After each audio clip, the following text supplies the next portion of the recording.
चंदा जिंदगी भर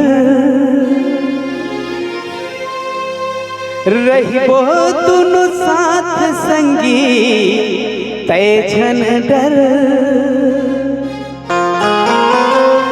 औ ये पैरी जमाना का करही रे